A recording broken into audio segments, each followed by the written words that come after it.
Welcome back to the 150K podcast. I'm your host, Joe Graham, where we help take your dreams to six figures and beyond. Today, I have with me my good friend, Ben Albert. Now, I met you through a mutual friend, Brian Bogart. I almost forgot his last name. That's bad. And I love Brian. We met, I believe it was like a No Limit, or I can't remember exactly what the name of the group was, but that's kind of how we met. But for people that don't know you, like I know you're into marketing and you have your own podcast. In fact, you're on the radio earlier this week. Tell us a little bit about what you do and how you help people. Love it. First off, Joe Graham, 150K. I'm so excited to be with you. I don't know where we're going to go, but I know it's going to be a wild ride. We're going to have so much fun today. Yes, for sure. To give you like the one sentence version or maybe a couple, I like to joke that I ask questions for a living, and that lands in two categories. I'm a podcast host like yourself, where I get to learn from brilliant people way smarter than me. And I'm a marketer that is literally the thing that makes me cringe more than anything is I have the golden ticket. Realistically, there's no square peg round hole. So as a marketer, it's about asking the right questions to find the right problems and see if I can actually help connect a solution and really help people. So again, I ask questions for a living, but the tables are turned. I'll try to be a answerer today, I guess we'll call it. No, I get that. I get that. So, like, I've been on other people's podcasts, and it's always different when you're on that side of the mic because when you're doing this, you can ask the questions you want. They get to do Mhm. all the talking, the heavy work, and you get to relax. So, I got you there. So, how did you even get into marketing? Like, did you just always want to do marketing, or what brought you down that road? Dude, it happened by chance. I never saw myself as a marketer. I never imagined that I have a podcast. To try to give you like a life story in a paragraph or two, I literally didn't hardly spoke a word the first 13 years of my life. Very shy kid, quite literally holding his crotch, afraid to ask to use the restroom during lunch. Hey, little Ben, do you need to use the restroom? Just nod your head kind of thing. Hmm. So as a small kid, I was a quiet kid. I got bullied. I always saw myself kind of, I don't know. I never thought I'd amount to anything. I really did not have a life where I had this end goal. And I mean, I did want to be a basketball player, but it's hard to play basketball when you're the shortest boy in school. There's a little Asian girl, Olivia Lee, that's shorter than me. Everybody's taller than me. But long story, slightly longer. Around high school, I found the music scene, Hmm. fell in love with it, fell in love with creatives and musicians. And without knowing it, I was starting my marketing career because I wasn't the best musician on the block, but I was the one handing out flyers. I was the one promoting the band, setting up MySpace pages. I had a studio, like a recording studio in my basement. People would come jam. And what happens when I started to align with a group of people, like minded people at that time, my tribe, before you know it, the quiet kid was the loudest person in the room. And I had a unique opportunity to amplify other people's, quite literally amplify musicians' voices. Jump forward again another 10, 15 years, find myself in corporate marketing, started in sales, cold calling people at 1 to 200 calls a day. Hmm. That Been was there. my first marketing job. But it's amazing how the childhood struggles and the love of curiosity and the love of listening and always just being a quiet, curious kid, then promoting musicians, then falling in love with podcasts, in turn landing in marketing by accident. You take all these life experiences, you create a ball. It's not quite as round as I'd like to be. I've got to kind of sand it a little bit better.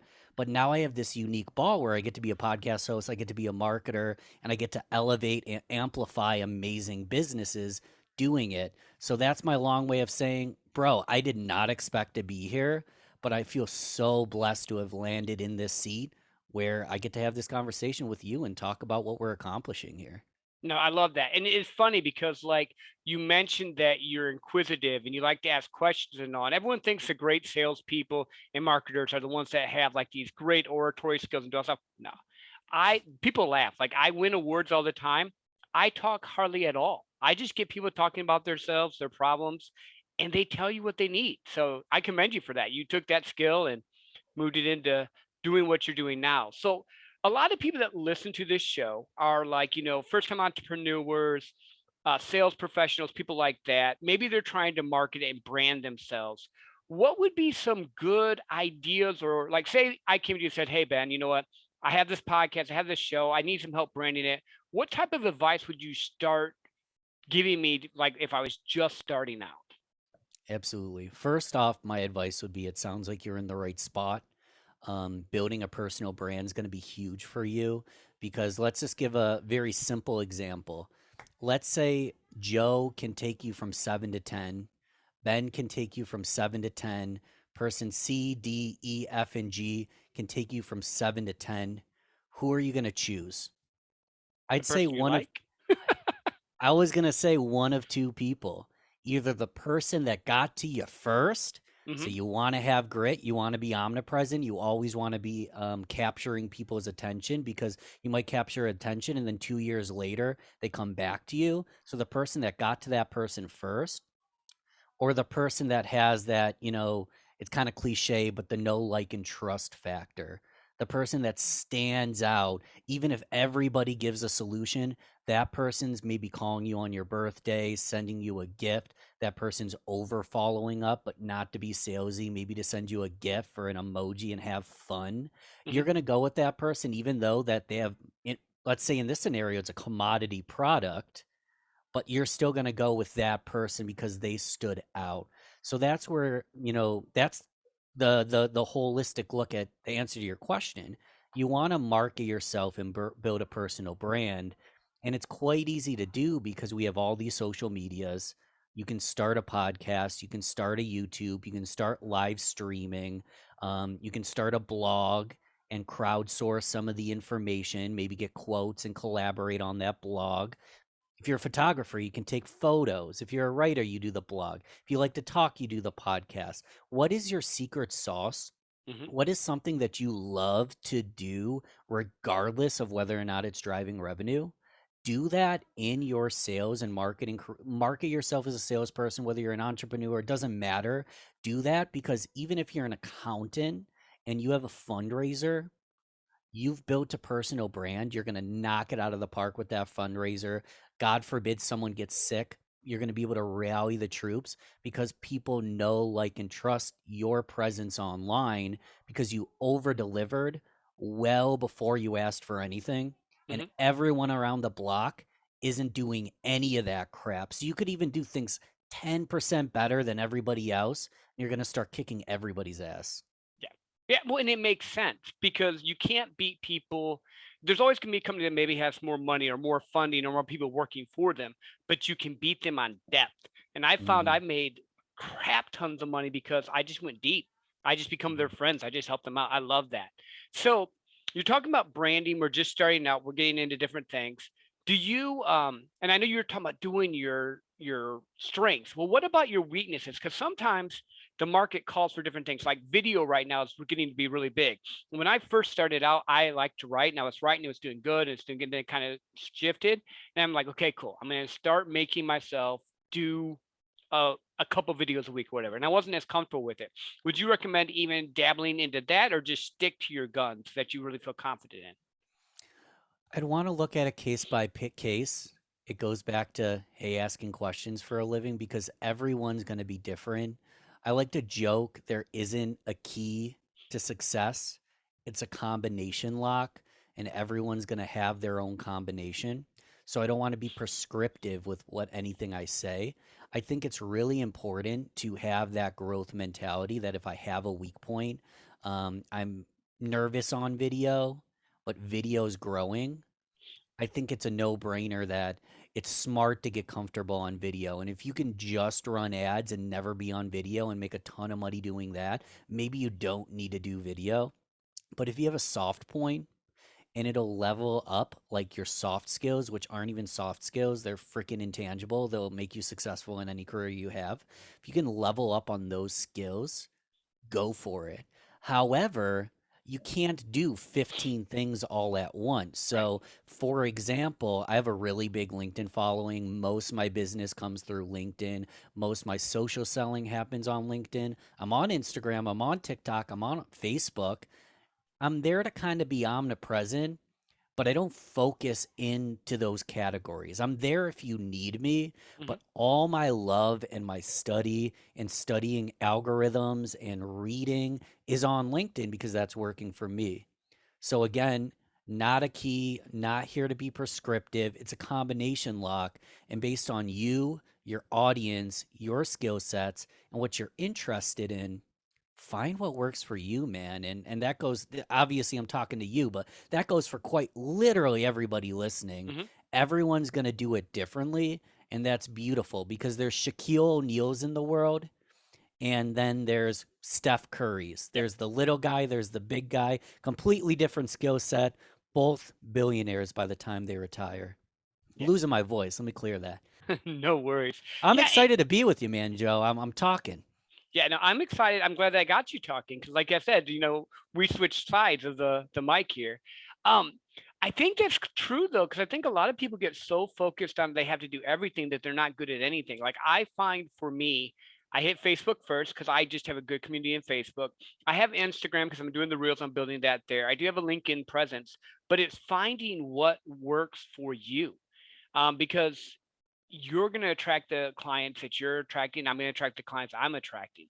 So after we get, okay, so we've established our brand, we figured out what marketing or what platform social media wise we want to do. We're making sure we're touching and being relationship. What else are we missing in the marketing journey to bring people in, or what I would call the customer journey, to bring them into our sphere? Yeah, and you already know this. The listeners probably already know as well. Our target market, they're not dollar signs, they're not sales, they're humans. Yep. So you want to think human to human in everything you do. Humans sell to humans that buy from humans. The product is fulfilled by a human and a human renews. Even the technologies and the set and forget it systems were created by humans for humans.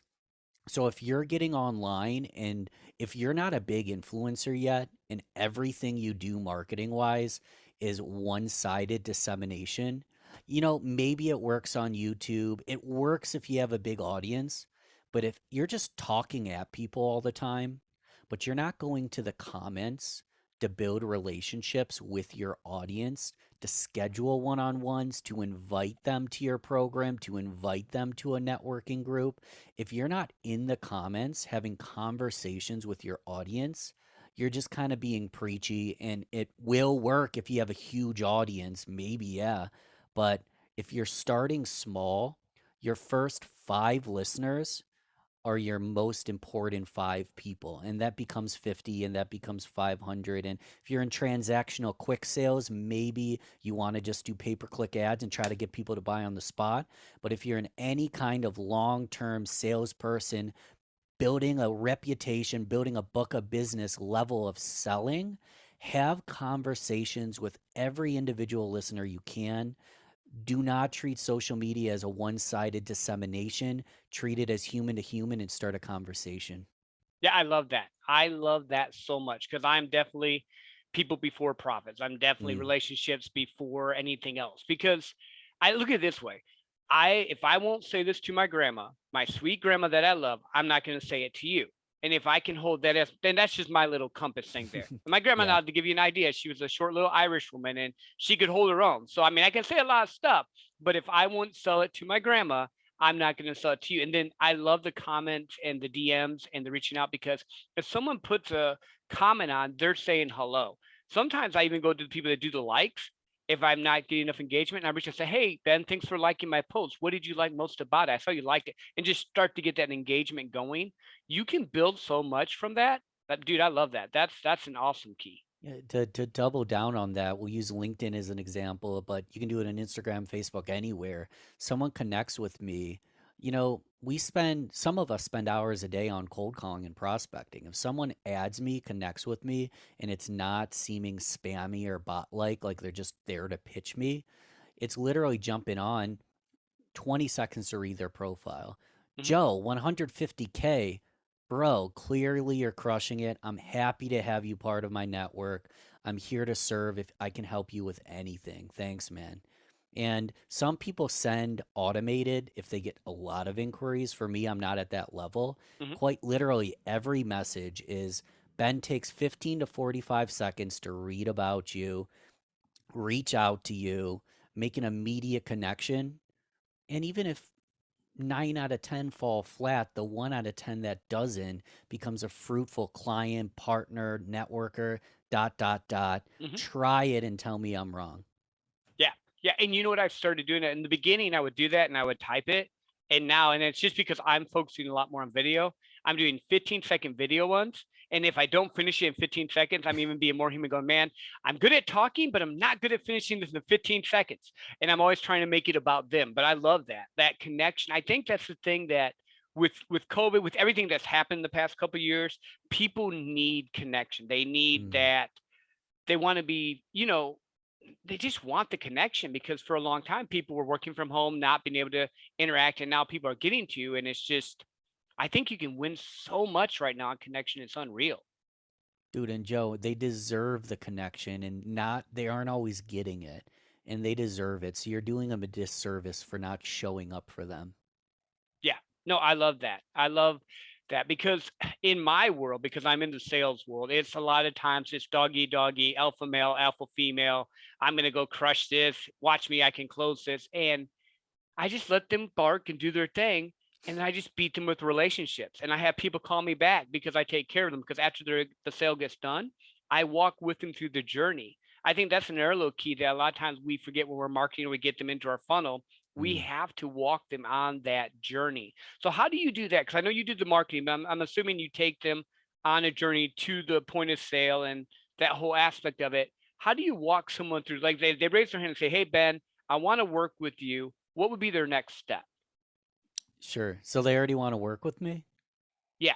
Like We're the going, senior marketing, you're there. Now you're starting to do, what would be your next step if they said, "Hey, I want help."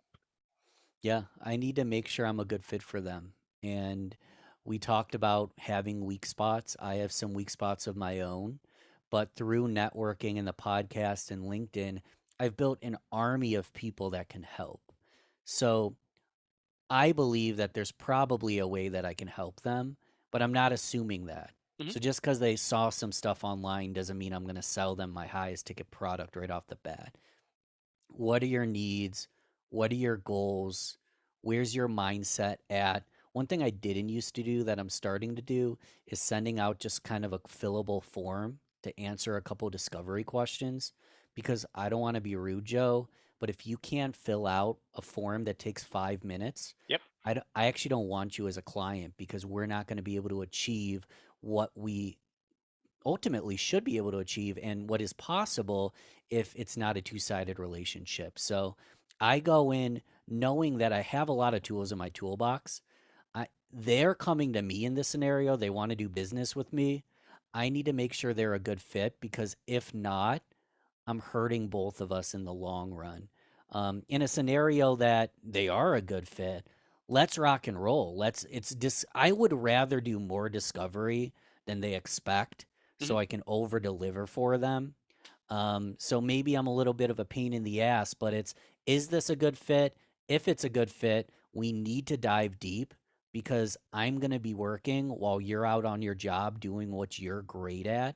And we both need to trust each other that you're fulfilling the orders properly. And I'm allowing you to have more opportunities. So it's a two-sided street and it's always a conversation. No, but I love that because most people be like, "Oh, I got a deal. Let's go." And you want to have the right clients. You want to be able to first and Mm. foremost serve them, help them, and all. But we know that if you get the wrong client, like you said, it's not good for either one of you because you're not the right fit. I've referred other people. Like I've referred people to other people. Said, "Hey, you know what, Ben? I want to help you, but I don't think I can help you. I know this person. I'm going to connect." And people are like, "You're kidding me." No, I'm like, "No, I'm not kidding because I first want to have the best clients I can have. Second, it comes back to you because if you're not the right fit, but you get them hooked up with someone that is, they know other people, and that word of mouth will start to build your brand, like we talked about before, and it brings it back." So pretty much what I'm hearing is relationship, relationship, relationship, relationship, relationship, and relationship, and that's like the biggest key to winning in this game of entrepreneurship. Yeah, dude. Again, human to human. And you can probably, I come from a sales background, and I'm not in it for, a pretty logo. We could do logo design, but I'm not in it for like a pretty logo and some cute design and nice business cards. I can do all that. I'm there to help drive revenue for your business. And we need to be on the same page there, because everything in the marketing sphere is to help sales. Because Hmm. I've been in sales with bad internal marketing teams, and it's a, can I swear? Yeah, you can swear. Total shit show when Yeah. you're in sales, but the marketing materials stink, where every follow up's a crappy email that I have to hand type because we don't have a single sell sheet we can send them. So I'm there to equip people to drive revenue. So I love sales, man. That's why I love what you do, and I love this podcast. Yeah, no, I appreciate that. And I love this. It's funny, like you're drawn to the right people to your tribe because a lot of people think sales is icky, but it's really problem solving. It's helping people understand that, if you are moral, ethical, and you have their best interests in mind, who better to sell them than you? And then I connect with people like you and Brian and people that are, heart centered helping people. So let's shift gears a little bit here. Are you big on like morning routines or how do you set up your day? Because I know you've been an entrepreneur for a while, you're very successful at it. Are there any like keys you can give us on that? Yeah, we could probably do 5 hours just on morning routines. The first thing I want to say, and this is kind of my preface with everything, and Brian would say the same thing, you need to be living in alignment, because if you're not, all the strategies, tips, and tactics and the routines actually won't work. So, a lot of my life, I was staying up very late. Again, I was very into the music scene. I was drinking 10 times as much as I should, staying up hours later than I probably should have been.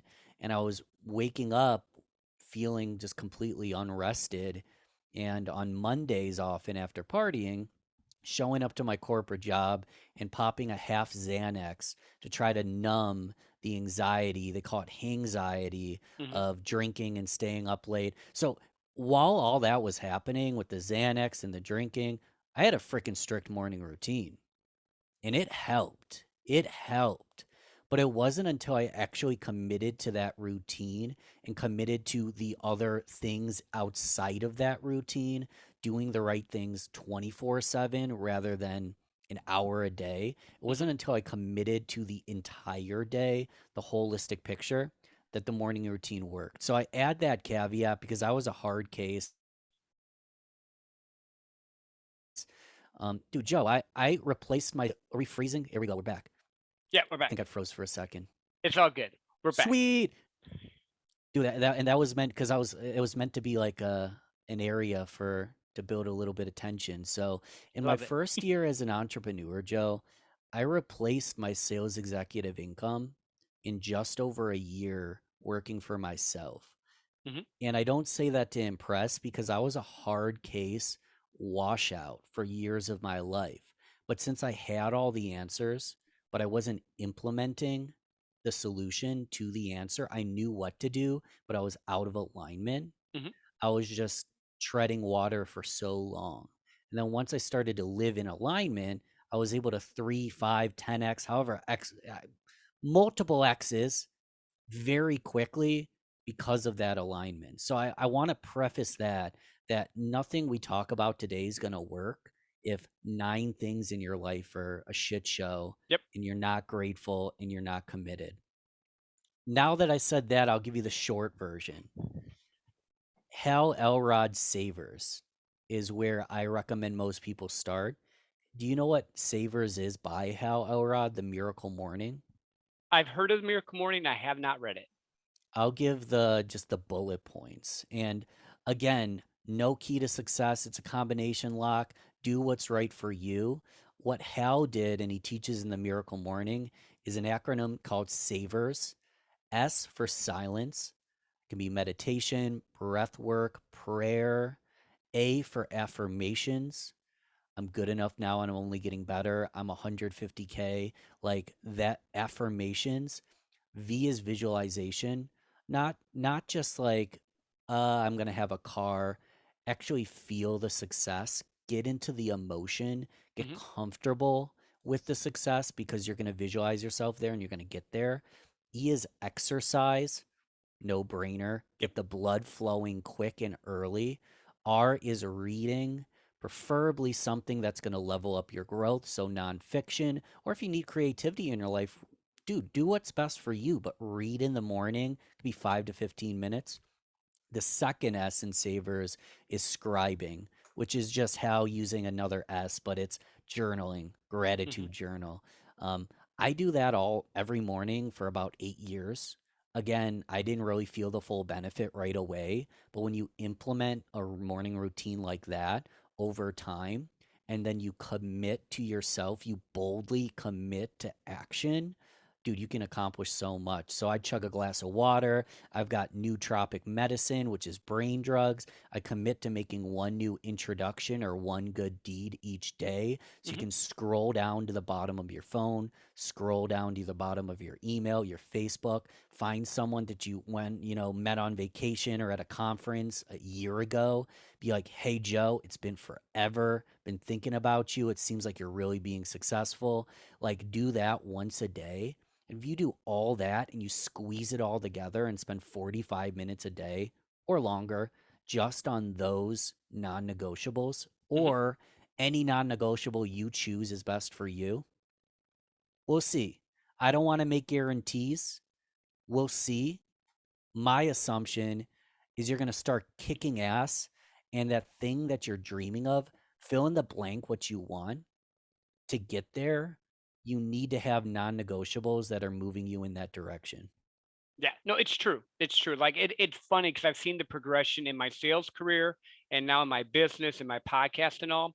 When I have my morning routine, when I'm doing my non-negotiables, when I'm reaching out, when I'm taking and doing breath work, I do a lot of walking. When I do Mm, all the different stuff that you mentioned, it starts to move forward. Like 3 weeks, 4 weeks ago now, I joined a boxing gym, like a love it. boxing slash kickboxing slash strength training thing. I get up at 5:15. And on this show, I've said it multiple times. I am not a morning person. I'm not a morning person routine. I do all my stuff in the afternoon. I made this shift. I actually get up at 4:45 because I got to be there at 5:15. And I've seen just little things starting to change already. And my buddy Johnny was on the show. It was released a couple episodes ago. And he was talking about when you're doing that, kind of like you're saying, it gets the blood flowing, but it also trains your subconscious mind right in the beginning.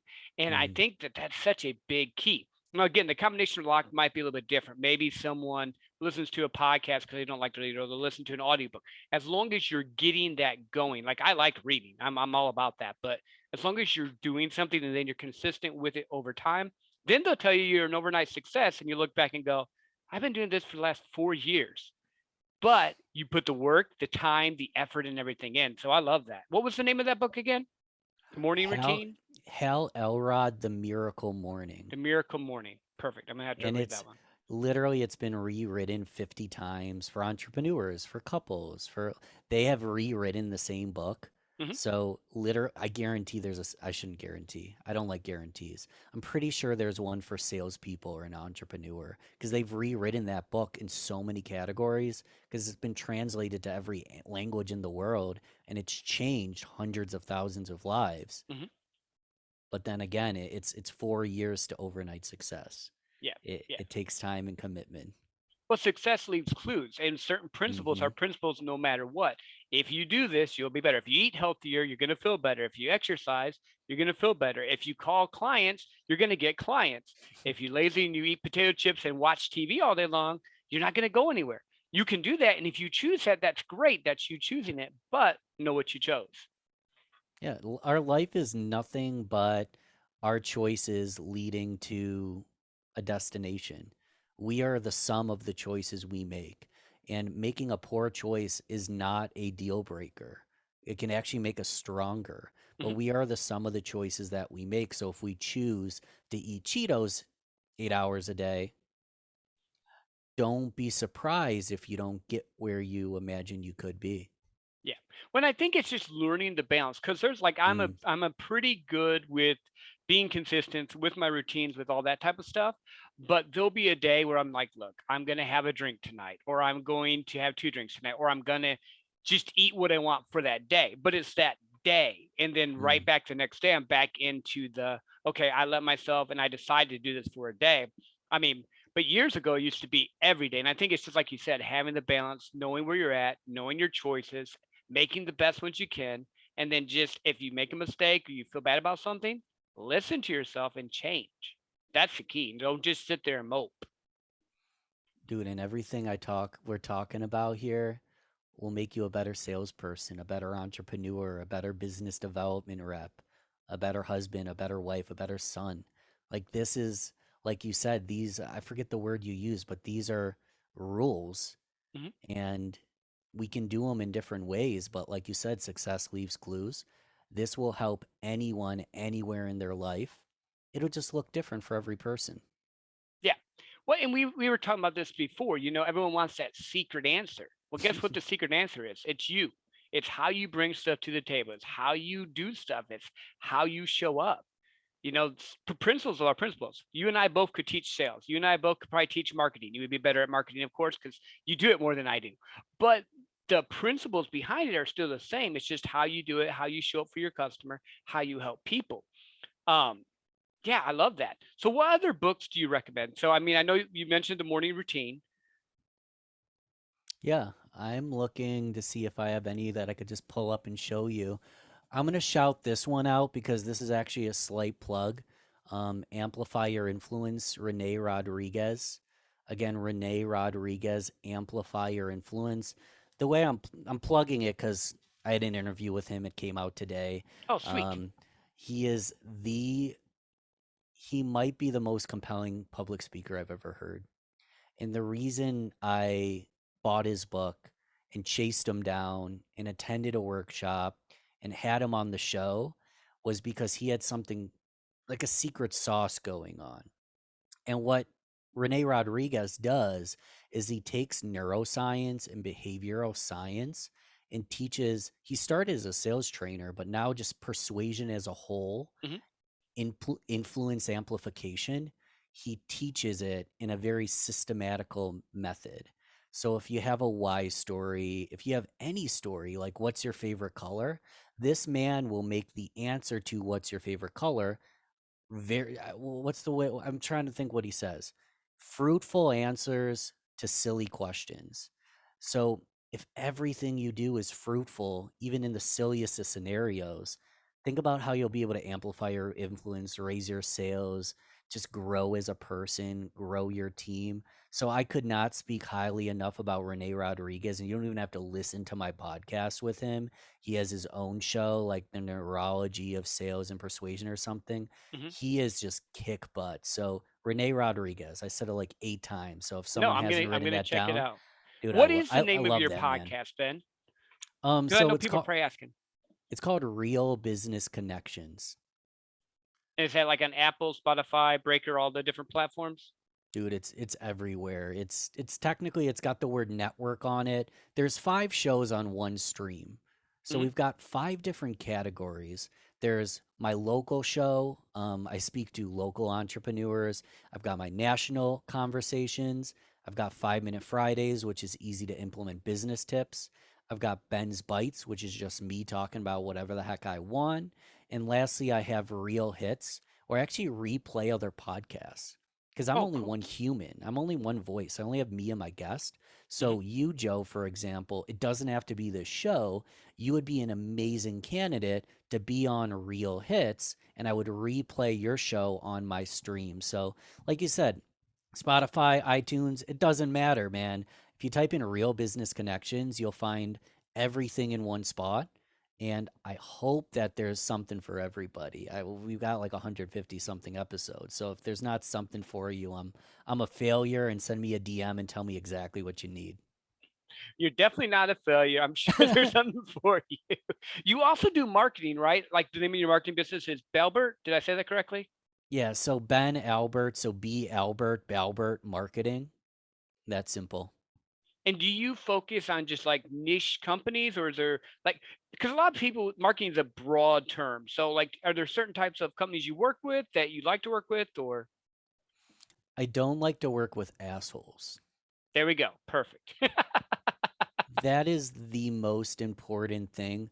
I don't want to talk your ear off. We're actually going through a pivot in our company structure because I'm very much a generalist. And Mhm. as long as you're a growth hungry business owner with high potential that actually see the value in marketing, I'm open to a conversation, but we're actually niching down, Yeah. but it's not released yet. So I started as wide as possible because what do you do when you're a new entrepreneur with a skill but no clients? You Take take all the anything business you you can can. get, right? Yep. I'm niching down, but that's for a future conversation. No, that's perfect. It's funny you say that because I've actually started niching into more business sales or helping Mm, set up business teams. It's just like you put out your content, you do your stuff, and then all of a sudden the universe God starts showing you, okay, hey, you're getting people from this group calling you. Maybe you should do that. And if you mhm. listen, you'll hear your right key. So Yeah, what for else? Go ahead. Sorry. all I was going to say is for me, I looked at, I'll just give you a short version. This isn't all my programs and services. All my clients were coming from LinkedIn, networking, and podcasting, and the relationships I build through it. So, LinkedIn, networking, podcasting, social selling. So, all my clients come from there, but I'm selling video and websites and logo design, and I'm good in these categories. I have a great team. But if all my clients come from A, why am I selling B? So I'm focusing more on where I get my clients Hmm. so I can have a whole new category of services so I can actually replicate myself and go into businesses and just do what I do for them. So that's another thing, being able to pivot. You've got some soft spots, you're good at a lot of things, but if all the ROI comes from this category, maybe you need to focus on this category. And the other categories are great, but maybe that's not your secret sauce. Hmm. Yeah. Well, I think as entrepreneurs, it's testing and Mm, trying and seeing what's going to really work for us because you may think when you started your journey, hey, I'm going to help this group. And then all of a sudden it's like, nope, this is the group you really need to help. And you just got to be willing to not be so. I think sometimes people get so set on, no, this is what I do instead of who can I help? And I think that's mm. something that I know you do. And I know like a lot of people in our circle do. It's just shifting, like you said, pivoting to the right people. What other words of wisdom, thoughts have we not talked about, or like that you would want to like give to our listeners? Sure. We've said a lot of good things. I want to just put on the table that I was a hard case screw up most of my life. And I started listening to podcasts in like 2014, 15, but I wasn't actually implementing the wisdom. So I've been on the other side of the chair, earbuds in, hearing brilliant things, maybe even like Facebook, like status updating this great quote. But I was in misalignment. I was doing things that were holding me back simultaneously. So hopefully this is speaking to someone. It might not. And if it isn't, that's even better. But if you feel like there's something that you need to do and you feel like you deserve more, go freaking get it. And we talked about this with the incremental growth, the 4 years to overnight success. Steve Haru, one of my mentors, he's a sales coach, victory selling. He's great. He said it on the podcast. I'm just going to steal his analogy, but kind of say it in my own terms. So I'll walk you through this, Joe. So, Hmm. how long, how many times a day are we supposed to brush our teeth? Twice, Twice a day. I think. That I would say that's the correct answer. Some people say one, some people say five. I don't know anyone who says five. So twice a day. Hmm. About how long each time? 30 seconds to a minute would be my guess. So let's just say twice a day, 1 minute. Hmm. Who is going to have cleaner teeth in 365 days? The person who brushes it for 1 minute twice a day, 365 days? Or the person who goes to a teeth brushing seminar, vigorously brushes their teeth for 4 hours, and says, wow, that was quite a bit of brushing. It looks like I'm done for the year. Who's going to have better teeth? The twice a day, 1 minute a day teeth brusher, or the vigorous, let's do this one time and let's move on to the next one? So twice a day. Obviously, right? Yeah. So, where do you think we'll be if we take another 5, 10, 15, 20 minutes, whatever we're comfortable with, to create that incremental growth? Who's going to be the better entrepreneur, salesperson, business development rep? Who's going to be more successful at the end of a year, 3 years, 5 years? The person that listened to this podcast or listens to Joe's podcast but never implements the wisdom, or the person that takes one nugget and implements 5 to 10 minutes a day for 365 days. Yep. It's always the person that would take the little actions. It's not the person that goes to the big event and goes, whoo, and gets all excited and maybe does good for a week and then doesn't do anything for the next until the next event. Yeah. In most of my life, I was the woo guy, and I did things that stopped me from reaching my potential. So the question for the audience is, which guy are you? Are you the woo guy or gal, or are you the one that's gonna go implement? And if there's just one thing you learned today, if you go implement that one thing, come back around and let us know what you think, because I guarantee you'll be better. I just said earlier, no guarantees, but I think I'm pretty confident about this one, man. Yeah, yeah. I'm with you on that one. I would guarantee that one. If you're consistent for 365 in anything, it's going to improve. Oh, I want to give one caveat. Mhm. Sometimes your sales, your revenue does not improve overnight, but your fulfillment will. And over time, that revenue will. So even if you Mhm. hit a plateau, do not get worried that you're in the mud at a plateau. It does work. It just might take time. Yeah, and the changes you're making show up later. Like the work you do Mm, now, a lot of times shows up in 3 months. That's what people hmm. don't realize. I love that, Ben. Thank you so much for being on the show. I appreciate you. And for all of you listening, make the choice. Are you going to be the woo guy or are you going to be the consistent guy or gal? And until next time, have an awesome, wonderful day.